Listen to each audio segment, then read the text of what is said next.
Border Gavaskar ట్రోఫీలో భాగంగా Brisbane వేదికగా జరుగుతున్న మూడో టెస్టు డ్రా దిశగా వెళ్తోంది. తొలి ఇన్నింగ్స్ లో ఆస్ట్రేలియా 445 పరుగులకు ఆలౌట్ అయింది. 7 వికెట్లకు 405 పరుగుల స్కోరుతో మూడో రోజు ఆట ప్రారంభించిన ఆసీస్ మరో 40 పరుగులు జోడించింది. ఇక అలెక్స్ క్యూరీ దూకుడుగా ఆడి హాఫ్ సెంచరీ పూర్తి చేసుకున్నారు. ఇక జస్ప్రీత్ బుమ్రా 6, సిరాజ్ 2, నితీష్ రెడ్డి, ఆకాష్ దీప్ తలో వికెట్ తీశారు.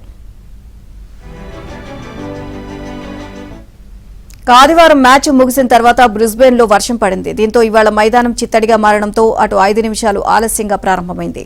వచ్చి రాగానే మిచెల్ స్టార్క్, అలెక్స్ కేరీ దూకుడుగా ఆడారు. అయితే బుమ్రా చక్కటి బంతితో స్టార్క్ ను అవుట్ చేశారు. కాసేపటికి మళ్లీ వరుణుడు ఆటంకం సృష్టించాడు. ఇక నాథన్ లయన్ 2 పరుగులే చేసినప్పటికీ 5 ఓవర్ల పాటు జాగ్రత్తగా ఆడాడు. అతన్ని సిరాజ్ పౌల్ చేశారు. ఇక చివర్లో వేగంగా ఆడేందుకు ప్రయత్నించిన కేరీని ఆకాశ్ దీప్ పెవిలియన్ కు చేర్చారు.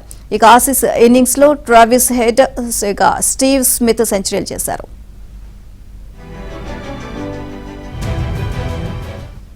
మొదటి ఇన్నింగ్స్ మొదలుపెట్టిన భారత్ ఆరంభంలోనే 2 వికెట్లు కోల్పోయింది. జైస్వాల్, గిల్ త్వరగా పెవిలియన్ బాటపట్టారు.